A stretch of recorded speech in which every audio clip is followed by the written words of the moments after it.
Hello student, my name is Bharti. तो आज हम पढ़ रहे हैं फंड फ्लो एनालिसिस चैप्टर के अंदर जो हिडन इन्फॉर्मेशन है वो हम कैसे निकालें, क्योंकि असली खेल तो इन्हीं का ही होता है। पूरा फंड फ्लो स्टेटमेंट पे इतना हार्ड नहीं है जितना इन जो हिडन इन्फॉर्मेशन को निकालना थोड़ा सा मुश्किल होता है, बट इट्स ओके क्योंकि अब हम बहुत ही ईजी वे में सीखेंगे कि इनको कैसे फाइंड आउट करना है। ओके, सो फर्स्ट हम स्टार्ट करते हैं परचेज और सेल ऑफ फिक्स्ड एसेट्स कैसे देखें कि कितना परचेज हो रहा है या कितना सेल हो रहा है। जब एडिशनल इन्फॉर्मेशन के अंदर हमें परचेज या सेल से रिलेटेड कुछ एक्यूरेट इन्फॉर्मेशन गिवन ना हो, सो क्या होगा उस सिचुएशन में। कभी भी ऐसा लग रहा हो कि फिक्स्ड एसेट्स आपकी इंक्रीज या डिक्रीज हो रही है, बैलेंसेस में चेंजेस आ रहे हैं, तो सबसे पहले फिक्स्ड एसेट्स अकाउंट हमें वर्किंग नोट के अंदर बनाना है। आपको पता ही है कि एसेट्स का ओपनिंग बैलेंस जो है डीआर में लिखा जाता है, क्लोजिंग सीआर में लिखा जाता है, इतना पता है। अब मैं एक बात बताना चाहती हूँ आपको, जो डेप्रिसिएशन होगा वो कहाँ लिखोगे आप, यहाँ पे लिखोगे। जो अगर एसेट्स आपने सेल की है पूरे साल में जो भी डेप लगा है वो आप यहाँ लिखोगे, ठीक है। अगर बैलेंसिंग फिगर से बैलेंस यहाँ का बचता है, दोनों तरफ की प्लस करने के बाद बैलेंस यहाँ का बचता है, तो ये हमारी हो जाती है परचेज, और यहाँ का बैलेंसिंग फिगर से बचता है तो ये हो जाती है हमारी सेल।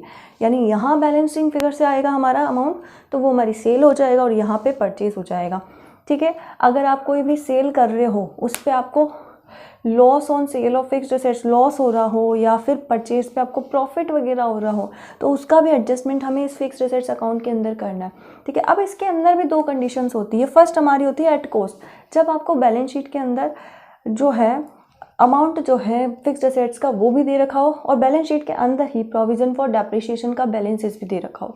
सो उस सिचुएशन में आप क्या करोगे, आप दोनों के लिए सेपरेट अकाउंट बनाओगे। Prepare separate account for fixed assets and accumulated depreciation, यानी प्रोविजन फॉर डेप्रिसिएशन और फिक्स्ड एसेट्स दो अकाउंट हमारे बनेंगे, ठीक है। एक प्रोविजन फॉर डेप्रिसिएशन और एक हमारा हो गया फिक्स्ड एसेट्स। जो प्रोविजन फॉर डेप्रिसिएशन आप अकाउंट बनाओगे उसमें मैं यहाँ पे छोटा सा बना रही हूँ, उसमें आपका ओपनिंग बैलेंस आएगा बाय साइड में, ठीक है, और क्लोजिंग बैलेंस आएगा आपके डीआर साइड में।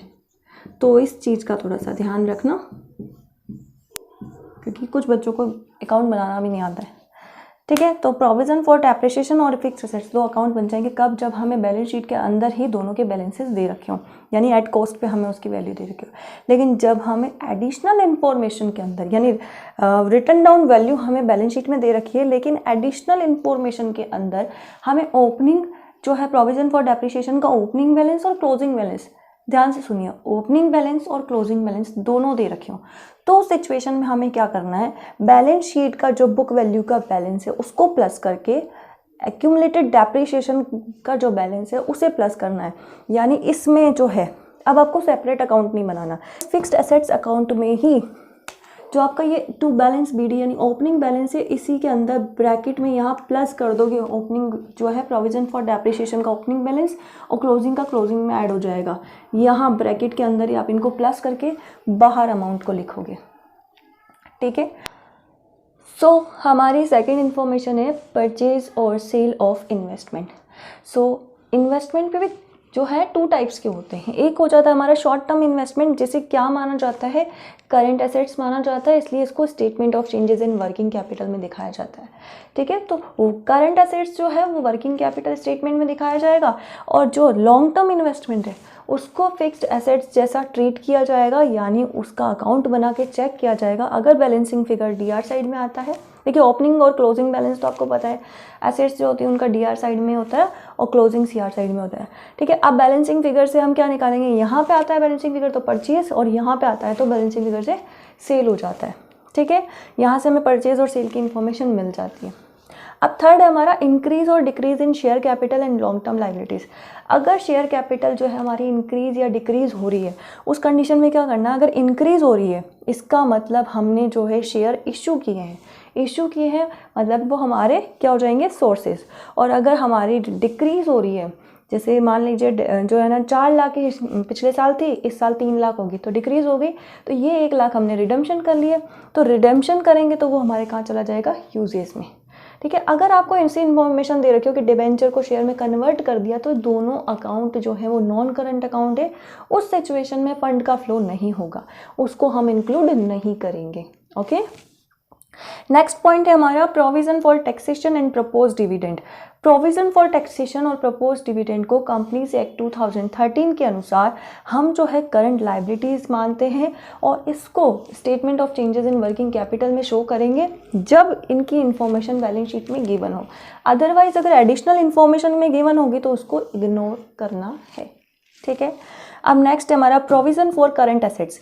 अगर कोई करंट एसेट से रिलेटेड प्रोविजन दे दिया, जैसे doubtful provision for doubtful debts, तो उस सिचुएशन में क्या करना है, उसको सीधे आप डिडक्ट कर लो ट्रेड रिसीवेबल्स में से, उसको डिडक्ट करके फिर आप वर्किंग कैपिटल चेंजेस में दिखा दो, या क्या कर सकते हो करंट एसेट्स में अलग दिखाओ, करंट लाइबिलिटीज़ में अलग दिखा दो, वो डिडक्ट ही हो जाएगा एक तरह से, यानी तो नेट अमाउंट सीधे आप करंट एसेट्स के अंदर दिखा दो। ठीक है, सो नेक्स्ट पॉइंट है हमारा absence of profit and loss accounts balance. अगर हमारे पास P&L का बैलेंस ही ना हो तो जो भी होगा ना, जनरल रिजर्व होगा या कैपिटल अकाउंट होगा, ठीक है, तो उसी के बैलेंस का यूज़ किया जाएगा। ठीक है, जैसे हम P&L के बैलेंस के साथ हम एडजस्टेड P&L अकाउंट बनाते हैं, सेम वैसा ही ट्रीट करना है किसको, जनरल रिजर्व और कैपिटल अकाउंट के बैलेंस को। नेक्स्ट है हमारा over and under valuation of stock. अगर किसी स्टॉक का हमने ओवर वैल्यूएशन कर दिया या अंडर वैल्यूएशन कर दिया तो उस सिचुएशन में क्या करना है, जब हमें लॉस हो रहा होगा, अगर हमने अंडर वैल्यूएशन किया है तो लॉस हो रहा होगा तो वो एडजस्टेड P&L के DR में आ जाएगा, और इसके अपोजिट जब प्रॉफिट हो रहा होगा, ओवर वैल्यूएशन किया होगा तो इसके CR में आ जाएगा। ठीक है, अब है purchase of assets of other business. किसी के बिजनेस से हमने एसेट्स खरीदी है, ठीक है, जैसे करंट, तो उसको उस सिचुएशन में जो करंट एसेट्स होगी उसी के अमाउंट को सोर्सेज ऑफ फंड्स माना जाएगा, बाकी किसी के अमाउंट को नहीं लिया जाएगा। ठीक है, कैसे, अब एक एग्जांपल के थ्रू देख लेते हैं। मान लीजिए किसी अनादर जो कंपनी है उसकी एसेट्स हमने 50,000 में जो है खरीदी है। उस 50,000 का जो है विवरण इस तरह से है कि इन्वेंट्री जो है उसमें से 20,000 की खरीदी, मशीनरी 25,000 की, ये टोटल कितनी होगी 45,000 की। 5,000 का आपके पास क्या बच रहा है, बैलेंस बच रहा है, तो ये बैलेंसिंग फिगर गुडविल हो जाएगा। ठीक है, गुडविल या कैपिटल इसको ट्रीट करते हैं। ठीक है, अब इसमें से हमें लेना क्या है, सोर्सेज ऑफ फंड्स हमारा कौन सा होगा, सिर्फ ये इन्वेंट्री का अमाउंट, क्योंकि इन्वेंट्री क्या है, करंट एसेट्स। तो इस केस में हमें ये ध्यान रखना है कि किसी और का बिजनेस जब हम ले रहे हैं तो करंट एसेट्स वाली जो अमाउंट होगी उस अमाउंट को हम सोर्सेज ऑफ फंड्स मान के ट्रीट करेंगे। तो यही था सारा का सारा जो चैप्टर था फंड फ्लो एनालिसिस का। अब इसके नेक्स्ट वीडियो में हम इसके क्वेश्चंस करेंगे। आई होप ये वीडियो आपको पसंद आई होगी। तो ये जानकारी आपको कैसी लगी कमेंट सेक्शन में बताइएगा ज़रूर, और वीडियो देखने के लिए धन्यवाद।